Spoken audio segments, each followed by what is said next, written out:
Assalamualaikum warahmatullahi wabarakatuh. Alhamdulillahi rabbil alamin wa bihi nasta'in ala umuri dunya waddin. Wassalatu wassalamu ala asyrafil anbiya'i wal mursalin wa ala alihi wa ashabihi ajma'in. Asyhadu an la ilaha illallah wahdahu la syarika lah wa asyhadu anna Muhammadan abduhu wa rasuluh. Allahumma salli wa sallim ala sayyidina Muhammad wa ala alihi wa ashabihi wa man tabi'ahum bi ihsanin ila yaumiddin, amma ba'd. Pertama, kita memanjatkan setinggi-tinggi syukur kepada Allah Azza wa Jal kerana dengan izinnya dan juga kehendak Allah Subhanahu wa Ta'ala kita dapat mengadakan kuliah ataupun ceramah pada pagi yang sangat mulia di sisi Allah, iaitu pada hari Jumaat. Mudah-mudahan Allah Subhanahu wa Ta'ala menurunkan rahmatnya dan kasihnya kepada kita semua di dalam himpunan ini. Saya ucap terima kasih kepada pihak IPD, Ibu Pejabat Polis Daerah Padang Besar, yang dihormati Timbalan Ketua Polis Tuan Syukri, tak ada ni ya? Pegawai-pegawai kanan, ketua-ketua jabatan dan seluruh anggota pasukan. Mudah-mudahan Allah Azza wa Jal melindungi, memelihara dan memberikan keberkatan di dalam kehidupan dan urusan tuan-tuan dan puan-puan yang dirahmati sekalian.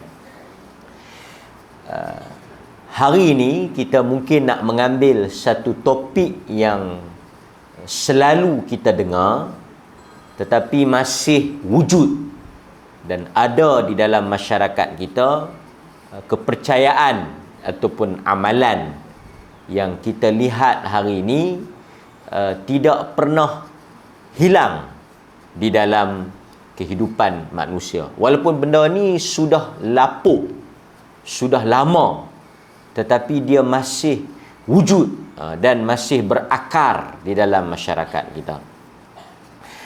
Tuan-tuan dan puan-puan yang dirahmati oleh Allah Subhanahu wa Ta'ala, insya-Allah kita bagi ruang soal jawab kalau ada di hujung kuliah nanti.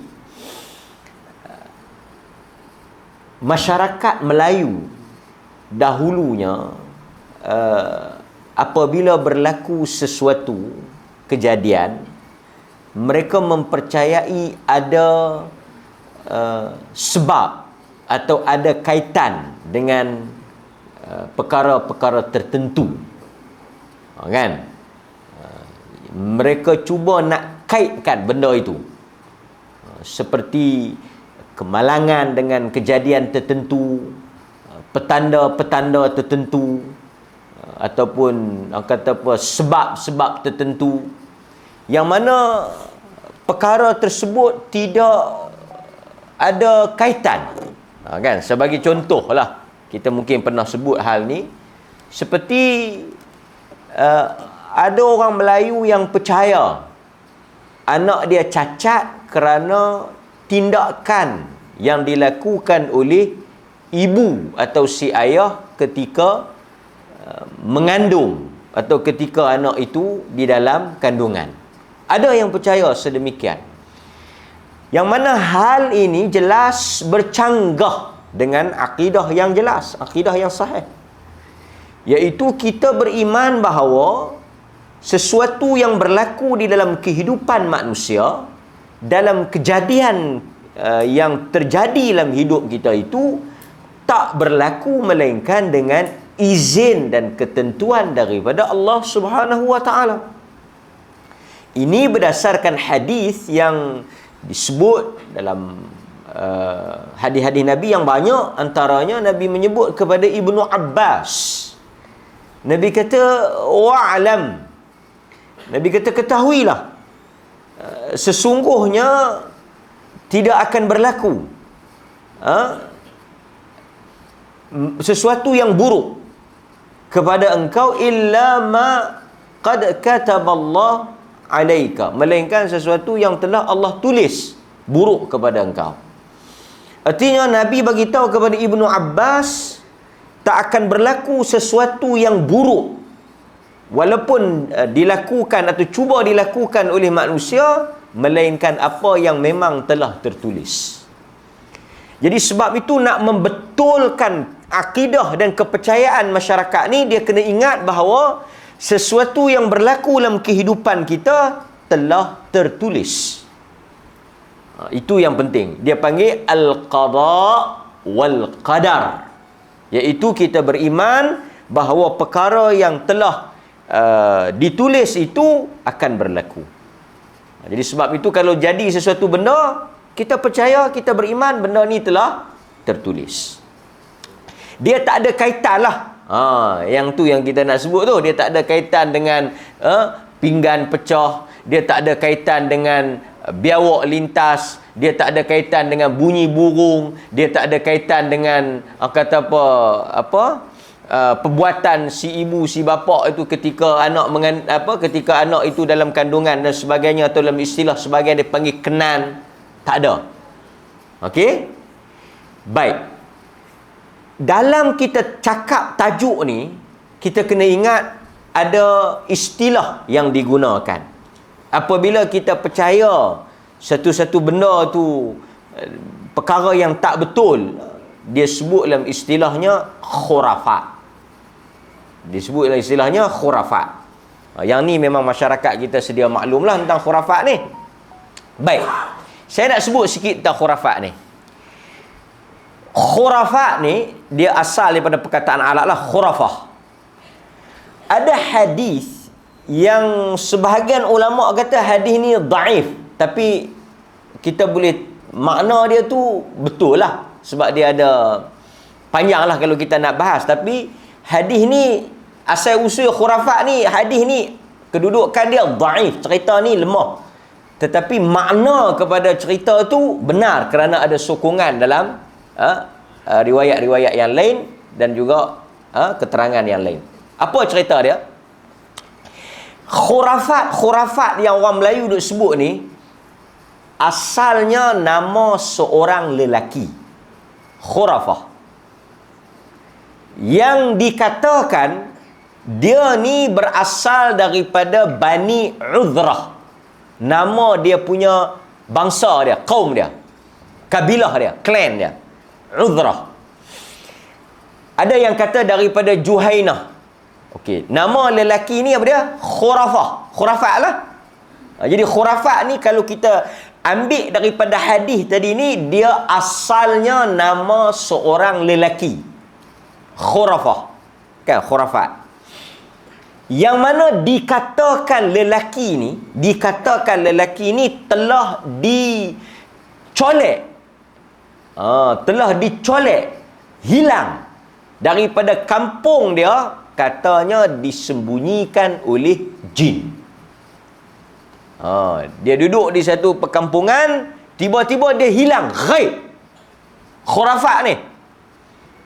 Dia ghaib. Lamalah dia ghaib.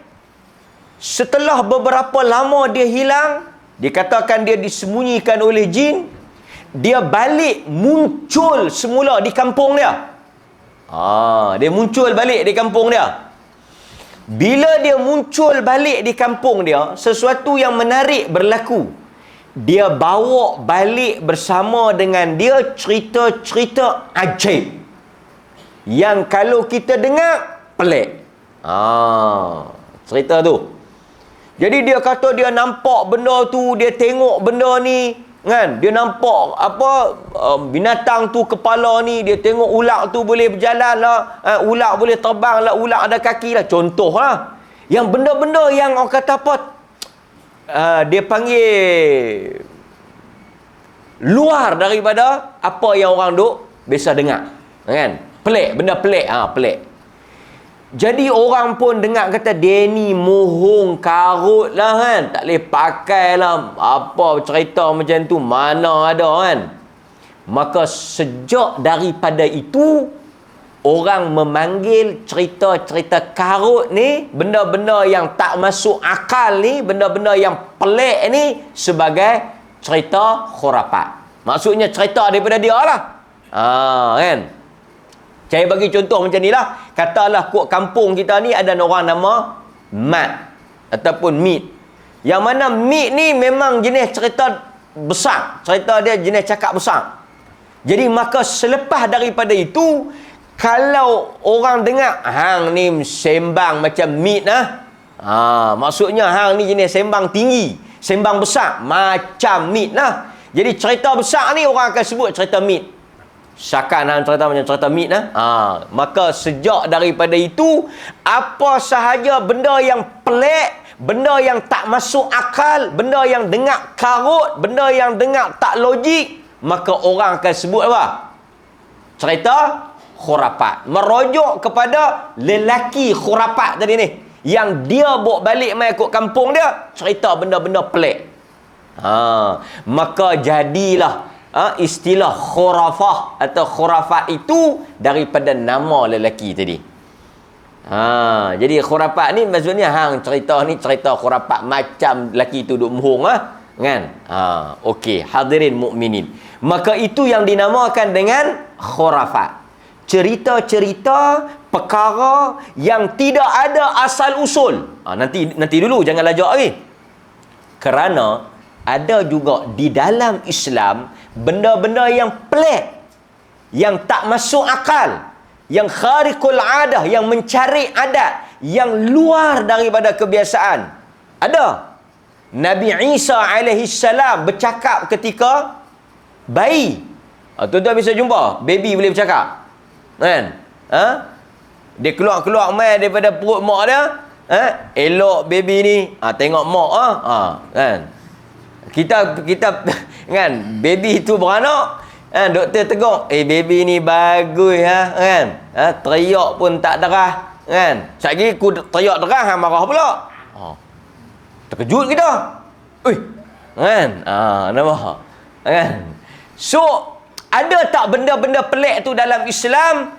Kita sebagai orang Islam yang beriman dengan Al-Quran dan Sunnah mempercayai adanya benda-benda yang pelik, yang luar biasa, yang mencari adat, yang Tuhan boleh buat, tetapi mesti datang daripada sos yang accurate, sumber yang diakui, yang dipercayai.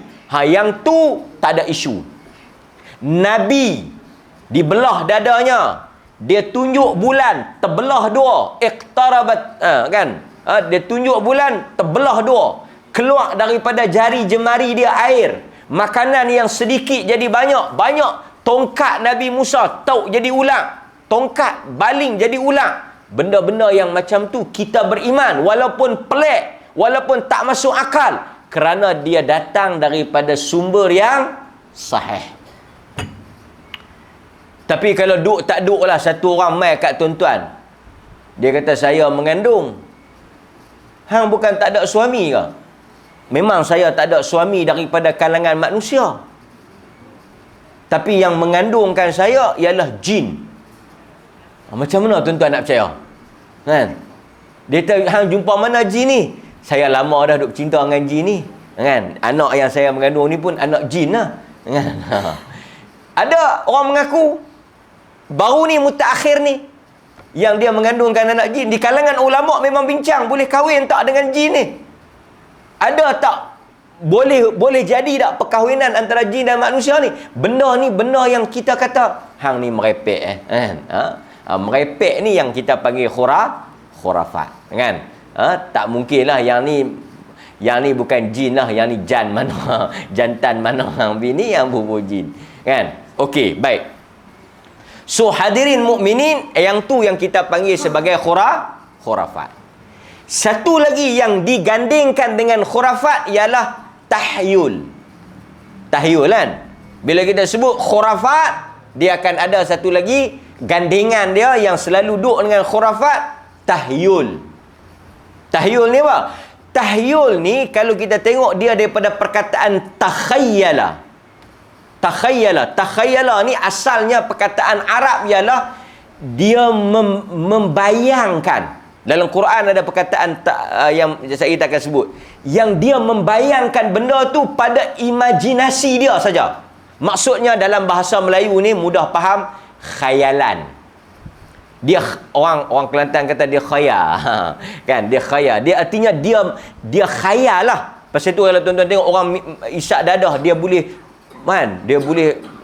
jadi angkasawan lah kan. Dia tak jangan main aku duk terbang ni. Dia panggil tahyul je apa? Muhung ya. Hanya satu imajinasi. Orang kata apa? Dia berhalusinasi. Yang ni daripada perkataan tahyul tadi. So khurafat, cerita karut, benda yang tak masuk akal, tak tahu daripada mana dia buat mereka. Tahyul ni imajinasi dia yang merepek. So dua-dua ni ngam lah kan. Dia kata kemarin tak nampak pergi mana. Dia kata semalam saya pergi Mekah, hari ni balik. Oh, ramai orang ramai dalam minum teh tarik segelas di restoran saji tu kan. Pagi ni tengok ada kuliah pula, balik semalam. Dia khayal. Hang ni tahyul betul kan. Dia tak balik mai tak ada jam apa, jalan lapang elok kan. Yang ni kita dengar. Dia Nabi boleh, yang tu Nabi. Pasal ada orang kata tok guru dia boleh pi Mekah balik hari. Sakan. Kan? Kita kata tok guru hang nampak di rumah ya.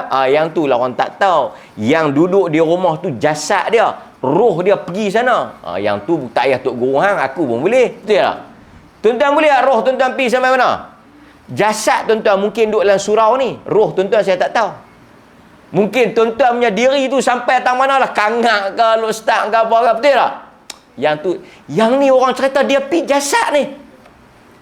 Jadi kita kalau Isra' Mi'raj, yang tu sabit dalam Quran. Subhanallazi asra bi'abdihi laylan minal masjidil haram ilal masjidil aqsa. Yang tu tak ada argument, tak ada orang petikai, tak ada orang nak tolak pasal yang tu Quran. Tapi kalau lain daripada Quran ni, kita kena check. Kita kena semak. Sebab itu hadirin mukminin, tuan-tuan hari ini akan dihidangkan dalam dunia teknologi media sosial ni.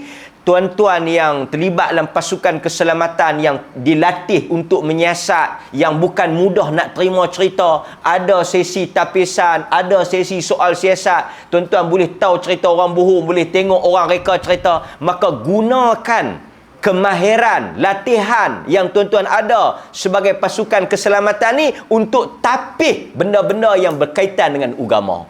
Kadang-kadang dalam kehidupan dia polis hebat, dia boleh tahu kawan tu bohong tak bohong. Orang bagi keterangan dia boleh tahu reka tak reka. Dia boleh tahu kawan tu nak mengkelentong ke tak. Tapi bila dia dengar kuliah agama, ustaz bohong pun, dia tak guna minda yang kritis itu. Dia tak guna minda yang cerdik itu. Bila mai saja dalam agama, dia telan ya. Apa yang ustaz habaq dia telan. Ada orang yang cerdik, doktor boleh bedah jantung orang, boleh belah perut orang, tapi bila mai tang agama, dia angguk ya. Dengar cerita tak masuk akal pun angguk. Bagi singa makan pisang pun percaya. Kan? Tengok gambar ayam keluar mai jadi ayam. Tengok gambar ayam, tengok ayam keluar pun boleh percaya. Cerita-cerita macam tu tuan-tuan make sense lah, bohong. Kan? Tak masuk akal.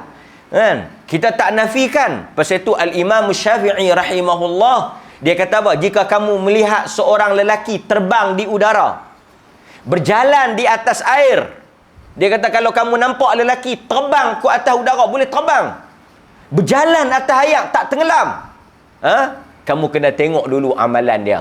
Sebab apa? Tak semua benda itu menunjukkan tanda betul. Pasal tu kalau tuan-tuan tengok saya ingat di mana tak tahu, ada satu dokumentari. Ni bagus. Tuan-tuan pasukan keselamatan ni boleh tengok pasal yang ni dia panggil modus operandi skamer sepanjang zaman menggunakan agama untuk menipu orang. Bukan sahaja dalam Islam. Tuan-tuan tengok dokumentari tu, saya ingat ada dalam Netflix kot. Sahabat saya ada hantar mai dia punya tu. Tuan-tuan cari tengok. Cult. Tuan-tuan tahu istilah cult? C-U-L-T. Cult. Bahasa orang putih, cult ni artinya manusia mengangkat orang-orang agama. Agama ni umum lah. Manusia ni dia bila dia deal dengan orang agama, dia mengkuduskan orang agama. Istilahnya kudus. Dia mensucikan orang agama tu sehingga bagi dia orang agama tak mungkin bohong. Orang agama tak mungkin silap. Sehingga dia mengangkat manusia itu kepada darjat Tuhan. Kau. Dia sucikan kawan tu. Sampai kawan tu bagi dia, ui, macam mana nak bagi orang rasa hormat kat kita, nak bagi orang taksub kat kita, nak buat macam mana? Kita nak kena ada super power sikit lah. Sebab tu kalau tuan-tuan tengoklah mana-mana agama lah, kalau tuan-tuan tengok filem tu, antara tokoh yang dia bawa dokumentari Sai Baba. Sai Baba di India. Sai Baba ni kalau tengok dalam dokumentari tu, saya ingat pasal esok, bukanlah esok tu maksudnya ke depan lah, kita akan jumpa dengan satu fitnah yang paling besar dalam hidup manusia pada. Fitnah yang setiap kali sebelum Nabi bagi salam, sebelum Nabi kata Assalamualaikum warahmatullah, setiap kali sebelum bagi salam, setiap kali habis baca tasyahud, Nabi tak tinggal apa dia? Wa a'udzubika min syarri fitnah Masihid Dajjal. Fitnah yang paling besar, ujian yang paling besar, Dajjal. Apa makna Dajjal? Dajjal dalam bahasa Arab bermaksud pembohong. Pasal apa kita panggil dia Dajjal? Pembohong. Kerana dia mai dengan pembohongan. Jangan main-main tuan-tuan, Dajjal ni dahsyat. Dajjal, dia esok dia mai ni, tahu dia bawa apa? Dia boleh tunjuk dia lalu kawasan. Dajjal ni bila dia lalu kawasan yang kering kontang, gersang, pokok mati, bila Dajjal pijak saja tumbuh hijau, subur. Ni bukan tok bomo kampung hok boleh jampi telur ayam keluar itik ni. Ni bukan label-label cokiang orang ni. Dia pijak saja. Dajjal ni dia jalan saja tanah yang gersang, kering kontang. Bila dia pijak, subur, pokok tumbuh hijau. Dia tunjuk ke langit, hujan turun. Dahsyat. Dajjal dia boleh menghidupkan orang mati dan mematikan orang hidup. Itu biasa. Dia tunjuk hidup. Apa yang Dajjal boleh buat? Macam-macam. Kalau tuan-tuan tengok dokumentari ni lah, kan? Apa geng-geng ni lah, ajaran sesat ni, bukan ajaran sesat ni bukan dalam Islam ya, ajaran depa pun ada yang sesat ya. Orang yang lumpuh duduk atas kerusi roda ni, dia tampak sekali kau tu makik jalan terus. Nampak? Ada dalam video-video tu. Ini bukan cerita saya reka. Ini bukan saya create nak bagi tuan-tuan seronok atau create nak buat model ceramah. Benda ni dirakamkan. Tuan-tuan boleh cari. Sai Baba tu kalau tengok, Sai Baba tu kalau kita tengok dia punya dokumentari dia keluarkan ketua emas. Dia duduk atas kerusi tu. Lepas tu dia duk buat getak-getak karan dia tu. Kan? Dia buat getak-getak dia. Keluar ketua emas. Mah tu kalau pergi jual boleh laku. Nampak tuan-tuan? Itu belum Dajjal lagi. Itu baru apa? Manusia biasa yang ni lah. Keluar mah. Dan dia pernah ditanam hidup-hidup dalam kubur. Pernah ditanam. Buat kotak kaca, buh dia dalam kubur. Tanam berapa hari tak tahu. Tuan-tuan tengok dalam dokumentari tu. Dia pergi kepada tokoh-tokoh yang menjadi pujaan, sanjungan, cult dalam sejarah manusia. Dia pergi Hindu, Kristian, kan? Sehingga ajaran di Amerika yang orang jual kereta, jual apa, semua pergi ikut tok guru tu.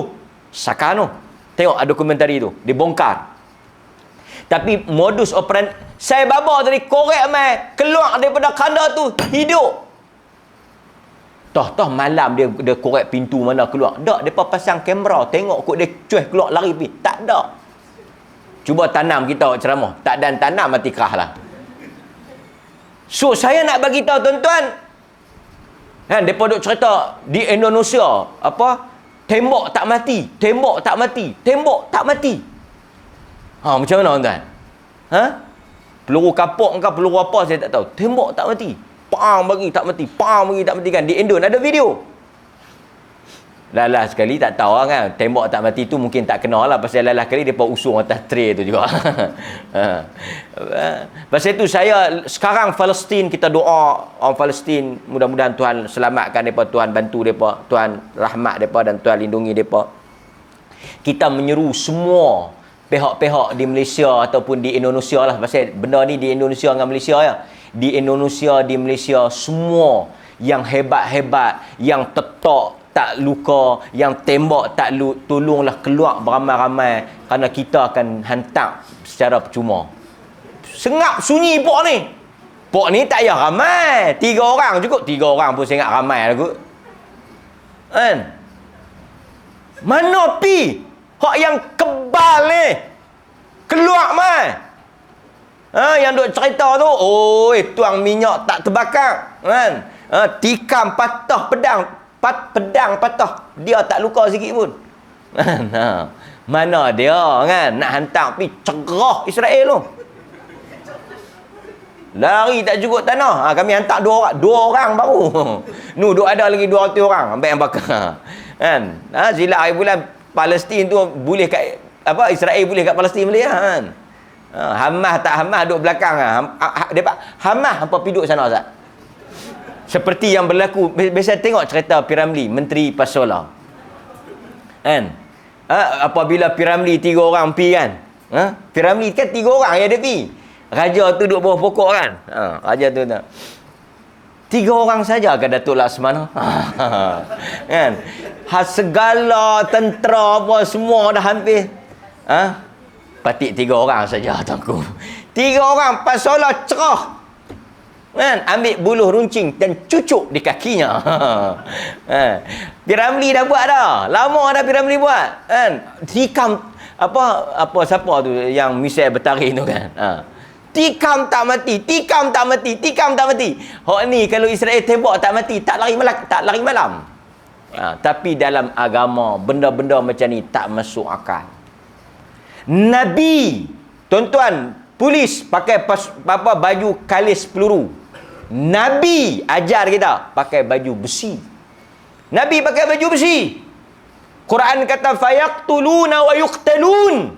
Mereka itu berperang, mereka itu membunuh dan mereka dibunuh. Quran kata mereka orang manusia ni mereka membunuh. Fayaqtuluna wa yuqtalun. Mereka juga dibunuh.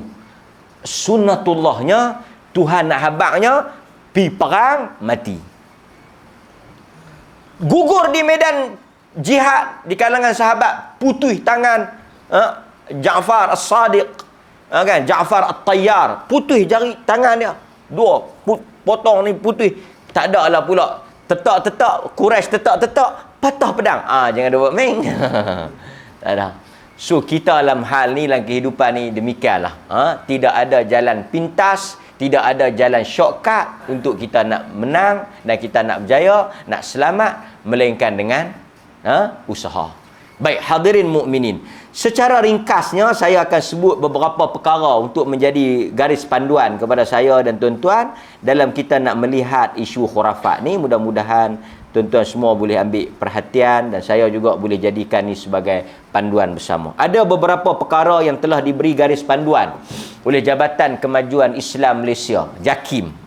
Ini garis panduan ni, guideline ni dia keluarkan oleh JAKIM, yang mana majlis-majlis fatwa seluruh Malaysia, negeri-negeri ni dia bincang, dia buat dialog dan sebagainya, maka dia menggariskan 7 perkara. Tuan-tuan, kalau saya nak cerita contoh banyaklah. Kalau saya nak cerita situasi banyak. So kita ambil apa yang telah disebut oleh JAKIM ni, yang mana negeri-negeri lain juga mengeluarkan hal yang sama.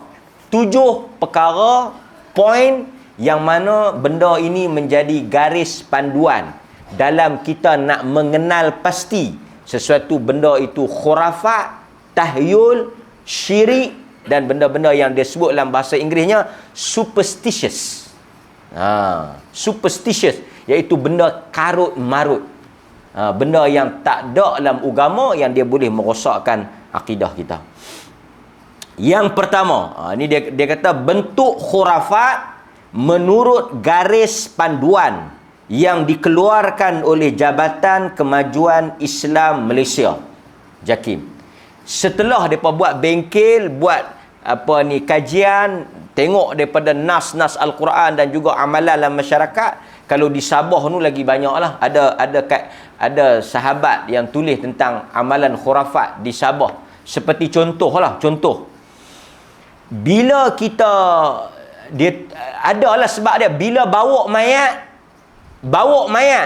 hendaklah kita lalu kok bawah 3 kali. Ni di Sabah lah, di sini saya tak tahulah. Di Sabah ada ni bukan cerita kita kutip kat tepi-tepi jalan ni. Ini kajian universiti yang ditulis, ada paper yang ditulis, dia pergi buat research di Sabah, amalan-amalan khurafat di kalangan masyarakat Sabah. Satunya bila tuan-tuan, yang pertama di Sabah dia kata kalau kita bawa usung jenazah kita kena lalu kot bawah. Lalu kot bawah. Kalau tidak, kalau kita tak lalu kot bawah, kita akan duk teringat kat si mati tu, dan kalau silap hari bulan kita akan mati. Nampak? Jadi kita lalu sekali kot bawah, lalu 2 kali, lalu kot bawah ni lah. Usung jenazah tu kita lalu. Boleh? Tak payah kita dululah, saya tak tahulah tuan-tuan punya zaman sekolah. Dulu kalau orang ketuk kepala kita buat apa?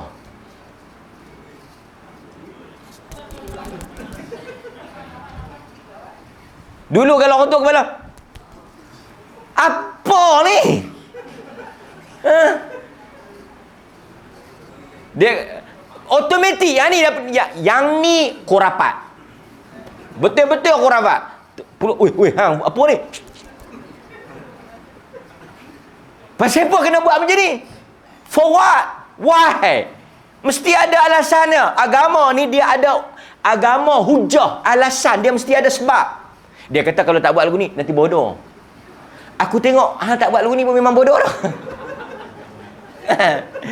Berapa banyak orang makan benda semut hitam lah, makan perut kelengkapan dalam ni, perut perut tak boleh makan lah kan, hati limpah. Macam-macam tuan-tuan. Kan? Lepas tu dia kata kalau kita pegang apa-apa di tangan, jenazah lalu, kita kena buang. Di Sabah sebahagian tempat kita kena buang. Jadi tuan-tuan, kalau kata pegang hok lekeh-lekeh tak apa, kalau pegang iPhone, duk pegang-pegang telefon, jenazah tu lalu, aku tak kira aku rapat tak aku tak buang. So di atas alasan dia akan terkena sial. Itu belum lagi yang kita banyaklah benda-benda yang kita buat ni, kan? Yang sebahagiannya pantang larang. Yang ni pantang larang. Tu yang saya sebut ni. Tuan-tuan, yang kan saya biasa cerita yang tanam uri tu. Placenta. Uri kan. Macam mana tanam uri? Tanam uri ni bungkus, tak ada hadis. Tak ada hadis cerita suruh tanam uri. Ambil uri, bungkus dengan plastik hitam ke, bungkus pasal dia darah kan. Kita nak basuh ke pun boleh, tak basuh boleh, kita balut, kita tanam lah. Kalau kita nak buang pun kita buang bagi elok-elok lah. Takut sekali lagi binatang ambil. Dia darah. Dia ada darah kan. Saya takut anjing ke apa ke ambil. Kita buang. Tapi dia tak ada lah sampai nak kena basuh ayak limau nipis, basuh dengan daun kasturi, basuh dengan asam jawa. Macam nak buat kabu. Basuh ni. Dah lah basuh. Lepas tu nak tanam. Dengar siapa yang ada anak. Dengar pantang larang dia. Pertama, nombor 1, ketika tanam jangan pusing kiri kanan. Katalah tuan-tuan duk korek-korek tu, oi, buat apa tu? Jangan pusing. Kalau tuan-tuan korek-korek orang main tegak pusing, juling anak. Jangan juling anak. Anak hang dulu beranak tak juling. Pasal apa juling? Itulah Pak Mat tu tegur. Saya dah duk jaga lah. Dia tegur saya. Aku dah kata. Apa ni? Tak. Jangan tanam dalam sangat. Kalau tanam, kau dalam. Lambat bercakap. Mungkin yang banyak bercakap ni yang tak tanam langsung.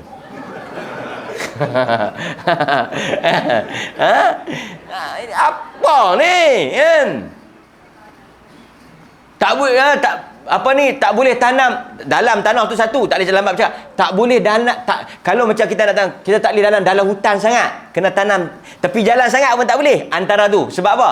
Pasal apa kalau katalah tuan-tuan pergi tanam dalam hutan getah ke apa, lambat berkahwin. Kalau tepi jalan berkahwin tak berhenti. Kita kata pasal apa? Dialah kalau dalam orang tak tahu, orang tak nampak, jadi tak lakulah. Kalau tepi jalan orang duk lalu sangat, lakulah. Tu dia punya. Kan? Dan ini betul ni orang sebut. Dan kalau kita tanam, kita kena bakar sikit ke atas tu supaya kalau kita buatlah bakar apa-apa supaya kalau dia pi mana pun dia teringat nak balik. Yang pi tak teringat nak balik itu yang tak terbakar apa-apa tu. Itu biasalah yang tuan-tuan tanam dulu kan. Saya rasa mungkin uri tuan-tuan tanam dengan piston. Pasal jadi polis. Piston kan. Mungkinlah bapak kita dulu dia anak-anak jadi apa? Jadi polis. Hampir beli kedai RM2 tu, beli piston tu boleh kan jadi polis. Dia antara dua orang tanam piston ni jadi polis atau jadi penyamun. Tanam dengan pensel, dengan raba ada. Beli pensel, beli raba. Kan? Tanam. Kubik anak tu cerdik. Cerdik ni tak kira tanam dengan pensel, tanam. Orang tak tulis dah ni. Orang type. Tanam dengan komputer. Kan? Tanam dengan smartphone, dengan tab. Kan? iPad, iPhone tu tanam. Ayah nak sebut, ini contoh-contoh perbuatan, amalan, tindak tanduk yang tidak didasari dengan ilmu dan tidak ada contoh daripada Nabi. Yang paling penting, soalan yang tuan-tuan kena tanya, ada tak contoh Nabi buat kerja ni?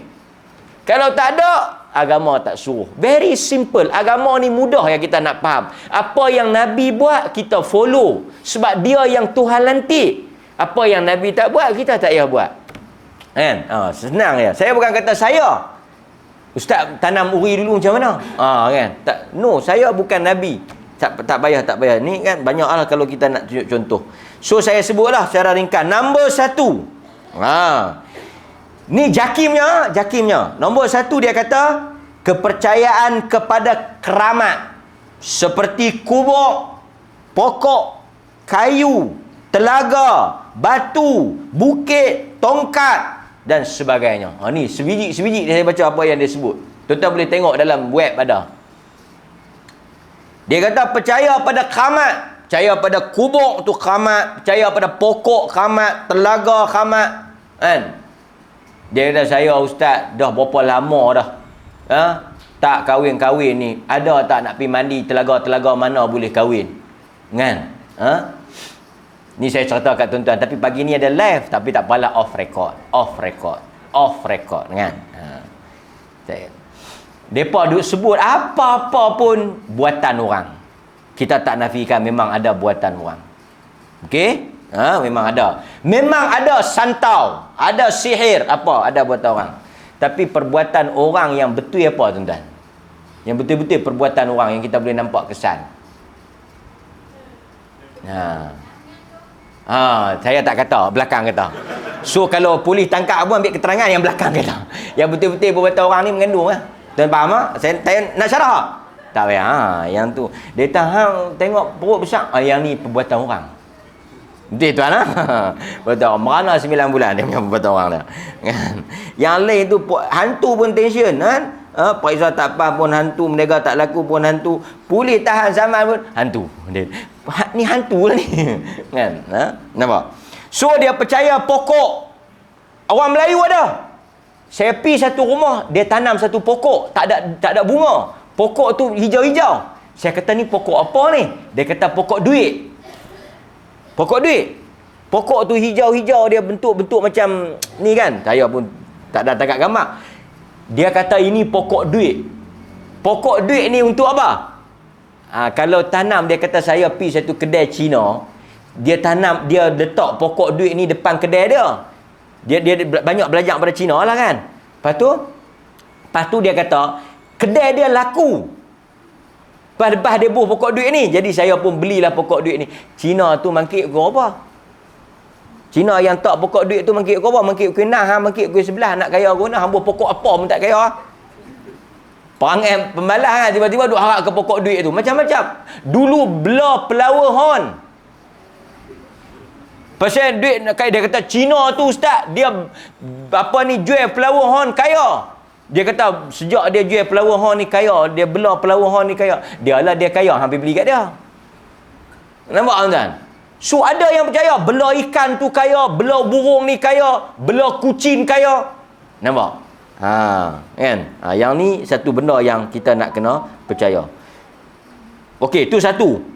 Pokok, telaga, kan? Orang pergi mandi telaga Dayang Bunting, orang pergi belandi telaga Mahsuri, orang pergi mandi telaga ni, kan? Nak mandi telaga tu taklah salah. Tapi bila kita mandi dengan kepercayaan kata telaga tu boleh memberikan something, kuasa, boleh menolak bala, buang sial. Yang ni nampak? Okey, baik. Hadirin mukminin. Yang kedua, dia percaya bahawa satu benda boleh mendatangkan sial majal. Seperti mandi safar, mandi bunga, mandi buang sial. Yang ni, tuan-tuan, dalam Islam tak ada sial. Pasal itu kita dalam Islam ni tak ada feng shui. Tak ada ong, tak ada. Semua rezeki. Semua di atas rezeki. Cuma kalau tuan-tuan nak beli tanah tu, dia kata ustaz tanah ni elok lah. Pasal apa? Tanah ni dia menghadap bukit, dia tak kena panas, tempat tak banjir. Lepas tu tanah dia kalau tanam apa pun subur, pokok boleh tumbuh. Lepas tu dia dekat dengan jalan. Yang ni logik. Tapi kalau tuan-tuan duk main tengok, dia okey, matahari dia kok mana, okey, tengok. Yang ni dia panggil feng shui. Tak ada dalam Islam. Tak ada dalam Islam. Dulu nak kahwin tengok nama. Nak kahwin tengok nama. Nama ni kerah ni. Kan? Nama ni yang ni beranak bulan apa? Bulan ni api. Yang pasangan dia bulan ni tak boleh angin. Jadi angin dengan api akan jadi, bila angin tu api akan jadi sakat. Yang kawan tu nak menikah tak sangka-sangka dah. Lepas tu dia sesuai dengan siapa? Angin ni Tok Bomo.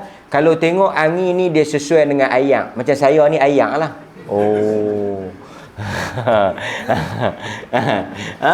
Ada pula angin, ayang, api. Sedangkan yang tilik orang, tuan-tuan, yang tilik orang nak menikah tu, yang duk tengok orang sesuai nak menikah tak menikah tu, dia sendiri tak menikah lagi. Kalau menikah pun 3 kali dah bercerai. Tu pun tilik orang tak, kan? Itu yang pertama. Adanya mandi buang sial, mandi sapar, kan? Tak ada. Tak ada kepercayaan sial dalam Islam. Yang kedua, yang ketiga, mempercayai jin dan memohon pertolongan daripada jin, seperti merenjis tepung tawar, memuja pantai, memuja kampung. Yang ni jaga-jaga. Maksudnya dia buat mandi-mandi, dia renjih-renjih tu dengan seru. Alah tuan-tuan, yang tuan-tuan tengok dalam filem Piramli kan, mambang tu hantu lah tu. Kan, mambang putih, mambang merah, mambang angin, dia seru hantu lah tu. Kan? Nampak? So, yang ni yang ketiga, mempercayai adanya jin, kan? Jin tu ada, tapi artinya apa? Dia panggil, dia seru, kan? Dia seru. Okey? Tu yang ketiga. Yang keempat, percaya bertambah dan berkurangnya rezeki. Seperti adat memuja semangat padi. Kan? Ataupun bermain pantai. Yang ni artinya dia percaya kalau kita buat lagu ni, rezeki tambah. Kalau kita buat lagu ni, rezeki kurang. Dia ikut masyarakat lah. Kan? Kalau kita buat amalan ni, rezeki. Tuan-tuan, nak dapat rezeki ni, satu, rajin. Yang kedua, banyak doa. Yang ketiga, kita yakin Allah Ta'ala tak akan zalim kita. Cukup lah. Tuan-tuan, kerja bagi rajin sikit. Tak payah. Kadang-kadang orang dia menegur, dia kata, ustaz, tak ada ke ayat-ayat apa nak boleh bagi laku? Tak ada ke benda-benda apa nak boleh bagi berlaku? Kadang-kadang tuan-tuan tengok, sebahagian kedai duduklah hutan mana, laku saja. Masak sedap. Yang penting masak sedap. Cuba kita tengok mamak. Mamak apa benda yang dia tak jual? Cuma kalau kita order tak ada, dia abang apa? Habis. Dia tak khabar tak ada. Mamak chicken chop ada? Oh ada tapi habis.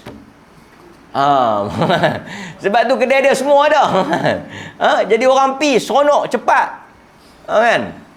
Servis elok, servis makan sedap, orang pi tak gaduh nak jampi apa. Ini tuan-tuan habis 10 tuk bomo dah. Tak laku-laku pasal apa? Masak tak sedap. Kan? Ini saja kadang-kadang benda yang orang kita dia percaya pada khurafat. Yang untungnya siapa dia? Tok Umar tu. Yang kelima, mempercayai adanya pantang larang yang karut. Pantang larang yang karut lah. Seperti tak boleh melihat bayi di muka cermin kerana dia akan mati dalam air. Tak boleh keluar rumah ketika gagak berbunyi. Nampak? Yang ni antara pantang larang yang pelik lah. Macam tuan-tuan percaya biawak tu normal lah, kan biasa lah. Apa lagi?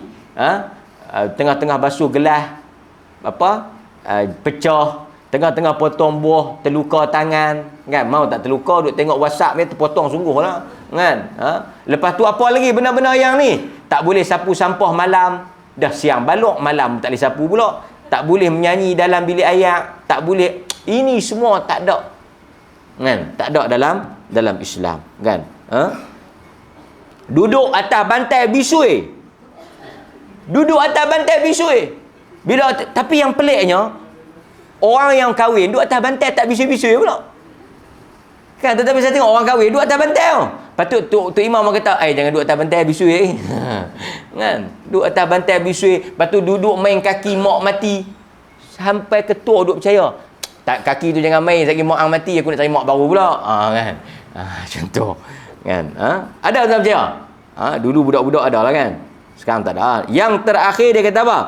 Dia kata mempercayai ramalan bintang, angka, atau rajah-rajah tertentu. Yang ni khurafat.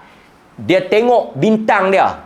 Ramalan bintang. Sagittarius, Capricorn. Apa dia lagi? Gemini. Kemudian dia percaya kalau Gemini ni, dia punya sifat hidup dia macam mana. Latar kehidupan dia macam mana. Dia sesuai dengan siapa? Gemini ni, Sagittarius ke? Capricorn ke? Dia tengok based on bintang. Tilik nasib, tenung nasib, baca nasib. Tengok pada bintang. Lepas tu lah ni, dulu kena pergi Pombang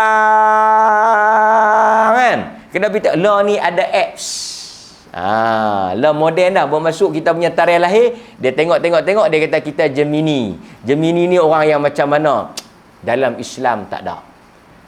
Dalam banyak hadis Nabi kata, innar ruqa wat tamaim wat tiwalah syirk. Kan? Sesungguhnya jampi mentera, percaya kepada tangkal mangkal, ubat pengasih, syirik. Kan? Lagi satu apa dia? At-tiarah, sial. Tiarah ni sial. Dulu orang Arab dia pegang burung merpati tau. Sebelum dia nak pergi mana-mana, katalah tuan-tuan nak pergi KL, esok nak pergi KL ke apa, nak pergi mana-mana, pergi cari burung. Pegang burung tu, baling. Itu perkataan tiarah tu, sial tu. Perkataan Arab, sial ni tiarah. Asal tiarah tu burung, tairun. Sebab apa sial ni kaitan dengan burung? Orang Arab dulu bila dia nak keluar pergi mana-mana, dia pegang burung. Dia lambung burung tu. Kalau burung merpati tu terbang belah kanan, lambung-lambung terbang belah kanan, petanda yang baik. Tapi kalau dia lambung-lambung terbang belah kiri, batalkan perjalanan, petanda yang buruk. Yang ni dia panggil sial. Mempercayai sial. Dan yang terakhir, yang disebut dalam garis panduan ni, dia kata angka-angka 786. Percaya nombor 4 sial. Cuba tengok lift. Ada lift nombor 1, ada lift nombor 2, ada lift nombor 3, ada lift nombor 4. Tak ada. 3 apa? 3A. Cuba hati tengok. Kita naik lift, nombor 1 ada, nombor 2 ada, nombor 3 ada, tang nombor 4 tak ada. Dia tulis 3A, 3B. Sui nombor 4. 4 ni kalau nombor tak elok lah. Nombor 8, nombor 9 elok lah. Masalahnya orang Melayu pun terpercaya. Tak beli kereta nombor 4. Pasal tu kalau tuan-tuan nak beat nombor 4 cukup mudah. 4, 4, 4, 4 lagi sui. Kan? Jaga. Kan? Ada kita percaya tu. Tapi kalau kita nombor 4 tu bagus lah kan. Laki-laki nombor 4 tu kira orang lah. Kan? Boleh faham tak? Dan rajah-rajah tertentu, tengok dia lukis kot nu, dia lukis orang, walaupun beware, ingat, walaupun dia campur dengan ayat Quran. Kadang-kadang dia tulis alif, ha, kan, dia lipat buh dalam songkok ke, lipat buh dalam pakit ke, beware. Yang ni dia panggil wafaq. Dia panggil wafaq. Sesuatu yang Nabi SAW larang. Dan yang terakhir, yang ketujuh, dia memuja roh nenek moyang, semangat tertentu, dan menganggap kubur-kubur tertentu memberi kuasa. Ini tak boleh. Kan? Dia kata kubur-kubur yang dianggap wali. Kan? Kubur-kubur ni dia pergi seru. Dia pergi minta kepada kubur tu. Kan? Dia demam ke, dia sakit apa, dia kata ni, wahai tu, saya sakit 3 hari ni, tolonglah lega saya. Bila lega, dia pergi sembelih ayam ke, dia pergi sembelih itik ke, dia pergi letak sebagai bayar nazar. Kan? Yang ni 7 perkara yang digariskan oleh Jabatan Kemajuan Islam Malaysia, yang mana benda-benda ni kalau ada ciri-cirinya, inilah yang dinamakan dengan khurafat, tahyul, yang boleh menjejaskan akidah kita. Secara mudahnya, kesimpulannya, tuan-tuan percaya dan yakinlah apa sahaja yang terjadi, yang berlaku dan akan berlaku telah ditulis dan ditentukan oleh Allah. Baik hantu, baik syaitan, baik jin, baik manusia. Wa'lam law anna hadhil ummah qad ijtama'at an yadurruka bi syai'in lam yadurruka. Nabi kata kalau semua makhluk berpakat dan bertolong-tolongan untuk memberikan sesuatu yang menyakitkan engkau, memudaratkan engkau, orang nak santau kita, orang nak sihir kita, orang nak buat tak elok kat kita, nak jadi benda-benda yang buruk, tak akan berlaku melainkan dengan ketentuan Allah. Jadi kita tak takut. Sebab itu orang Islam pantang maut sebelum ajal. Ini akidah yang benar. Akidah yang benar, pantang maut sebelum ajal. Kita usaha, Allah Ta'ala tulis rezeki. Apapun perancangan orang, apapun manusia berpakat nak membuat sesuatu kepada kita, tidak akan berlaku melainkan dengan izin Allah. Apa petanda keluar mai, biawak ke, boya ke, ikan ke, ayam ke, burung ke, apa ke, semua ini makhluk yang tak boleh memberikan apa-apa kesan melainkan dengan izin daripada Allah. Akidah yang benar menyebabkan kita tak percaya kepada khurafat. Jadi mudah-mudahan tuan-tuan semua dapat manfaat daripada kuliah kita pada pagi ini, yang menyentuh secara langsung berhubung dengan tajuk yang besar, iaitu akidah, yang kita semua orang Islam kena jaga elok-elok. Walaupun dunia hari ini moden, dunia hari ini canggih, tapi masih lagi ada orang percaya dengan benda-benda yang karut marut ni. Saya sudahi dengan subhanakallahumma bihamdika asyhadu an la ilaha illa anta astaghfiruka wa atubu ilaik. Assalamualaikum warahmatullahi wabarakatuh.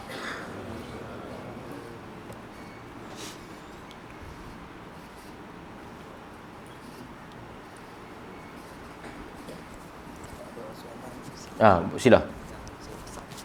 Ada. Ada soalan. Saya jawab. Cara berantai. Yang ni dulu zaman saya, masa tak ada, zaman kita lama-lama dulu, bila tak ada WhatsApp, surat berantai. Kononnya penjaga, selalu watak ni lah, penjaga kubur Nabi, makam Nabi, dia mimpi Nabi mai habaq kat dia. Saya nak bagi senang ya, garis panduan ni. Dia bagilah mesej-mesej dulu punya style, dulu punya gaya. Kena photostat 100 ke 20 ke, lepas tu pi edar. Pi edar. Okey? Pi edar. Bila dia edar, dia akan dapat sehari 2 hari lepas tu berita baik. Lepas kita edar. Tapi dia bagi warning, kalau kita pi sebar, edar, kalau kita abaikan, alah karutlah surat apa ni, kita buang, jaga, dalam tempoh 2 jam akan ditimpa bala. Dulu yang untung kedai photostat Cina. Bayangkan saya photostat 10, bagi dekat tuan pula pergi photostat 10. nak photostat. Jangan abang tengok 2 jam kalau abang tak photostat, tak tahulah belaga dengan trailer ke, mati jatuh lubang taik ke apa ke, baik photostat ke. Now dia ubah. Dulu photostat lah WhatsApp.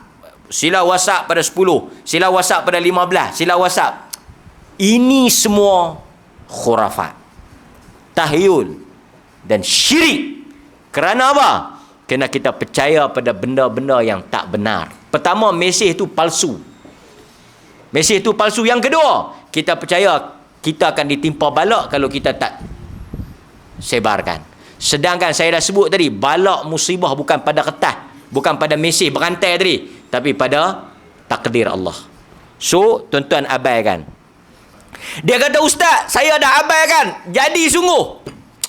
Boleh jadi tak? Boleh jadi. Allah Ta'ala nak uji. Tapi kita jangan percaya. Jangan percaya. Kan? Itu yang pertama. Mesej berantai ni memang telah dijawab oleh banyak pihak. Dia termasuk di dalam perbuatan yang syirik kepada Allah. Kena percaya benda tu. Kita percaya kertas tu boleh memberikan, mesej tu, perbuatan itu boleh memberikan mudarat kepada kita. Sedangkan mudarat dan manfaat di tangan Allah Subhanahu Wa Ta'ala. Yang kedua, dia kata soalan, dia kata berkaitan dengan meletakkan gambar orang-orang saleh di rumah dengan kepercayaan benda tu ada berkat. Yang ni kita kena hati-hati. Ramai orang tanya nak gantung gambar bini, nak gantung gambar mak, nak gantung gambar anak konvo, nak gantung gambar anak ni. Yang ni tak ada masalah, no problem. Tapi pergi gantung gambar-gambar orang saleh, asal usul pemujaan berhala ni daripada kita memuja atau mengangkat. Pasal tu Nabi tak benarkan kita buat patung. Nabi tak benarkan kita buat gambar-gambar dia, tak ada. So kalau tuan-tuan nak gantung gambar saya, kalau tuan-tuan gantung gambar bini, ni gambar siapa? Ni bini saya. Ni ayah saya. Ni anak saya. Okey, no, tak ada masalah. Tapi kalau tiba-tiba pergi gantung gambar saya untuk apa? Contoh saya buh saya lah. Ni gambar siapa ni? Muka ni. Dah tak elok. Kan? Jangan kata apa. Aku sejak gantung gambar ustaz ni, rumah tak kunci, pencuri tak masuk. Kan? Kedai, kan? Kedai kalau gantung, ni gambar siapa? Jangan. Kedai kami elok gantung gambar ni, belanga pun tak ada basuh. Punya laku. Yang ni tak payah ada percaya. Kan? Nampak? Yang ni buh gambar di kereta, buh gambar di motor, tak ada. Saya gambar siapa pun dia tak ada power. Nampak? Itu yang okey. Satu lagi soalan last saya jawab. Dia kata, so tak payah gantung lah. Kalau kita tu gantung kerana hormat, kita gantung gambar yang di-Pertuan Agong, protokol. Gantung gambar pemimpin, tak apalah. Yang lain pada tu gantung gambar keluarga kita lah. Kalau kita gantung gambar satu orang tu sebagai kita sayang, kasih, cinta pada dia, tak apalah. Tapi gambar boleh memberikan berkat. Gambar boleh melindungi rumah kita. Gambar boleh menurunkan rezeki. Yang ni bahaya. Yang ni bahaya. Baik. Okey. Yang terakhir lah saya jawab last. Dia kata jika jatuh daun dari Sidratul Muntaha di Arash, maka tanda kematian. Ini juga tidak berdasarkan hadis yang sahih. Ajal maut kita telah ditentukan dan tidak ada riwayat mengatakan jatuh daun ni kita akan mati. Dan kita pun tak tahu jatuh tak jatuh daun ni. Cuma kita bila sampai ajal, la yastakhiruna as-sa'ah, dia tidak lambat walaupun sesaat dan dia tidak cepat walaupun sesaat. Dan tuan-tuan, satu lagi yang ramai orang duk tanya, tanda-tanda kematian. 100 hari sebelum mati, 30 hari sebelum mati, 10 hari sebelum mati, juga tak ada dalam hadis Nabi sallallahu alaihi wasallam. Dia kata, abang tengok telinga macam jatuh tak lama kot. Kan? Tangan gatal ni macam nak boleh rezeki ni, kan? Tangan gatal ni macam nak boleh rezeki, kan? Tangan gatal nak boleh rezeki saya tak tahu, tapi orang gatal ada nak boleh sesuatu saya tahu.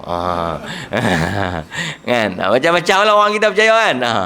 Kejik mata, kan? Apa lagi? Tersedak ada orang sebut. Saya tak tahu. Abang tersedak ada orang sebut. Aku mana siapa nak sebut? Hang aku sebut. Itu tak ada.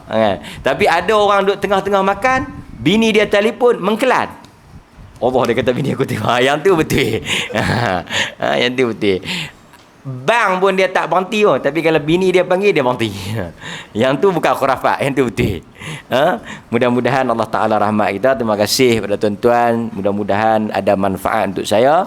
Saya sudahi dengan wabillahi taufiq wal hidayah. Assalamualaikum warahmatullahi wabarakatuh.